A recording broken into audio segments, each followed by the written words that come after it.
Assalamualaikum warahmatullahi wabarakatuh. Perkenalkan, nama saya Alvin Ramadhani dengan NPM 247541008.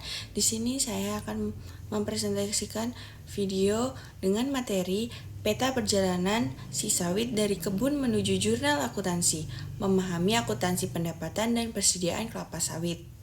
Dua pilar utama akuntansi sawit. Dalam industri ini, pencatatan keuangan bertumpu pada dua pilar utama. Yang pertama adalah persediaan yang mencerminkan posisi keuangan atau aset perusahaan, dan yang kedua adalah pendapatan yang menunjukkan kinerja operasional. PSAK 241 Agrikultur mengatur aset biologis dan hasil panen. PSAK 14 Persediaan mengatur produk olahan hasil pabrik, dan PSAK 115 Pendapatan mengatur kontrak dengan pelanggan. Roadmap perjalanan rantai nilai sawit menjelaskan siklus hidup sawit dari pohon hingga ke tangan pelanggan. Dimulai dari pohon kelapa sawit sebagai aset biologis. Perjalanan berlanjut ke titik panen TBS, tanaman buah segar. PSAK 241 masuk ke pabrik pengolahan untuk menjadi CPO dan kernel. PSAK 14 hingga akhirnya sampai pada penjualan ke pelanggan sebagai garis finishnya. Titik panen PSAK 241 ini menjelaskan rumus penilaian saat tandan buah segar dipanen. Pada saat panen, TBS harus dinilai. Rumusnya adalah nilai wajar fair value dikurangi biaya untuk menjual cost to sell. Hasilnya menjadi nilai persediaan TBS.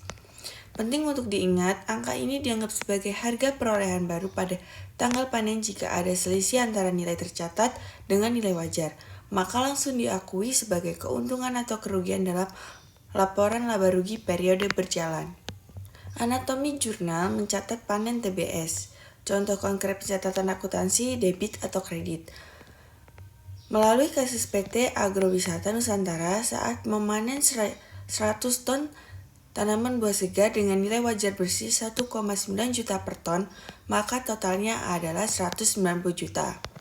Dan posisi jurnalnya yaitu di debit persediaan TBS masuk sebagai aset dan di kredit keuntungan atau kerugian dari penilaian TBS keluar sebagai pendapatan. Aset agrikultur tidak diukur dari berapa uang yang kita keluarkan untuk menanam, melainkan dari nilai wajar yang tercipta di pasar saat panen. Masuk pabrik PSAK 14 menjelaskan perubahan TBS menjadi produk olahan CPO atau kernel. Setelah dari kebun, TBS masuk ke pabrik pengolahan. Di sini produk berubah menjadi CPO minyak emas dan kernel inti sawit. Berdasarkan PSAK 14, persediaan ini dinilai berdasarkan mana yang lebih rendah antara biaya perolehan atau nilai realisasi neto. Komponen biaya pembelian, bahan baku TBS, biaya konversi, tenaga kerja dan overhead pabrik, biaya lainnya, biaya untuk membawa produk ke kondisi dan lokasi siap jual. FIFO versus rata-rata. Dua metode penilaian persediaan yaitu FIFO dan metode rata-rata. FIFO itu artinya barang yang pertama masuk, itu yang pertama keluar. Jadi, alur biayanya mengikuti urutan waktu. Metode ini cocok untuk barang yang punya masa kadaluarsa seperti makanan atau bahan baku tertentu. Kalau harga lagi naik, dampaknya persediaan akhir jadi lebih tinggi, HPP lebih rendah dan laba kelihatan lebih besar. Sementara, metode rata-rata itu menghitung biaya dengan cara dirata-ratakan, jadi fluktuasi harga bisa lebih stabil. Dampaknya, nilai persediaan dan HPP tidak perlu naik turun, jadi laporan keuangan lebih stabil. Jurnal produksi CPO dan kernel. Di sini kita lihat contoh pencatatan produksi di pabrik kelapa sawit, misalnya seperti PT Jaya Sawit Sejahtera menghasilkan 80 ton CPO dan 12 ton kernel. Total biaya produksi awalnya dicatat di akun barang dalam proses sebesar 848 juta. Setelah produk jadi, biaya ini dialokasikan ke dua produk. CPO dicatat sebagai persediaan sebesar 800 juta dan kernel 48 juta. Artinya biaya produksi dibagi ke masing-masing produksi sesuai nilai atau proporsinya. Ini penting supaya kita tahu harga pokok masing-masing produk. Menjual produk PSAK 115. Ini menjelaskan tahapan pengakuan pendapatan sesuai PSAK 115. Kita identifikasi kontrak dengan pelanggan. Kita tentukan kewajiban pelaksanaan, yaitu apa yang harus kita serahkan, misalnya CPO. Tentukan harga transaksi, yaitu berapa nilai yang akan kita terima.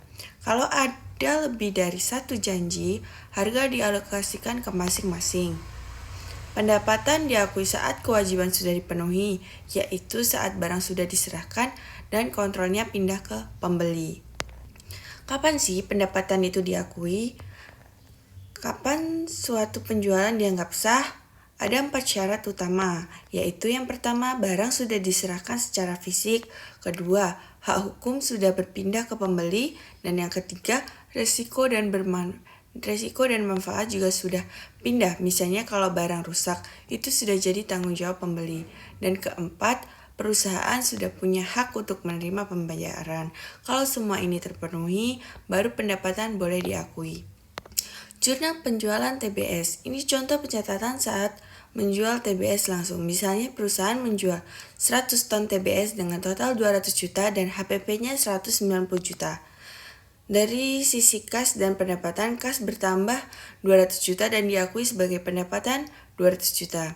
Dari sisi barang, beban pokok penjualan dicatat 190 juta dan persediaan TBS berkurang 190 juta. Jadi ada 2 pencatatan, satu untuk pendapatan, satu lagi untuk pengurangan persediaan dan pengakuan biaya. Anatomi jurnal penjualan CPO. Kita lihat transaksinya di tanggal 12 Mei 2025 perusahaan jual 1000 ton CPO.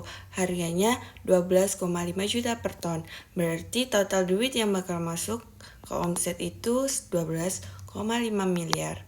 Modalnya HPP cuma 9 miliar. Mari kita lihat sistem A. Pencatatan keuangan. Ini buat nyatet janji bayar dari pembeli karena jualnya kredit. Kita tulis piutang usaha di debit dan pendapatan penjualan di kredit sebesar 12,5 miliar.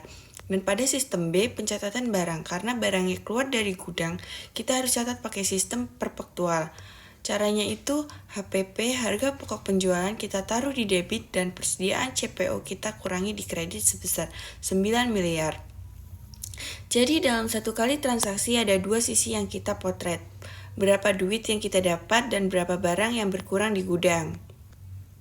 Peta konsep pamungkas, cheat sheet SAK sawit. Aturan main standar akuntansi yang dipakai itu berbeda-beda tergantung wujud barangnya. Nah, bertanya-tanya kan, angka-angka tadi dapat dari mana? Nah, kita pakai aturan apa? Ini dia. Level 1, tandan buah segar. Pas masih berupa buah yang baru dipanen, kita pakai PSAK 241. Ngukurnya itu menggunakan nilai wajar dikurangi biaya buat ngejualnya. Dan yang level 2, CPO dan kernel. Pas buah tadi udah masuk pabrik dan jadi minyak atau inti sawit, statusnya berubah jadi persediaan. Aturannya pindah ke PSAK 14. Kita cari mana yang lebih rendah antara biaya perolehan modal versus nilai realisasi neto harga pasar sekarang. Dan yang level 3 pendapatan. Pas akhirnya terjual kita pakai PSAK 115. Di sini ada 5 langkah kontrak. Intinya pendapatan baru boleh diakuin kalau kontrol atas barangnya udah resmi, pindah ke pembeli. Jadi akuntansi sawit itu nggak dipukul rata, beda wujud, beda standar PSAK-nya.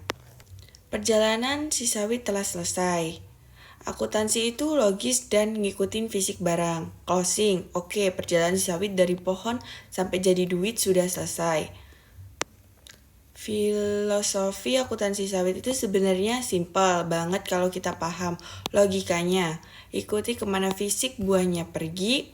Kalau buahnya pindah dari pohon ke truk, catat dari truk ke pabrik, catat dari gudang ke pembeli, catat lagi call to action sekarang buat buktiin kalau kalian beneran paham sama PSAK 241, 14, dan 115. Sekian video dari saya, kurang dan lebihnya saya mohon maaf. Saya akhiri, wassalamualaikum warahmatullahi wabarakatuh.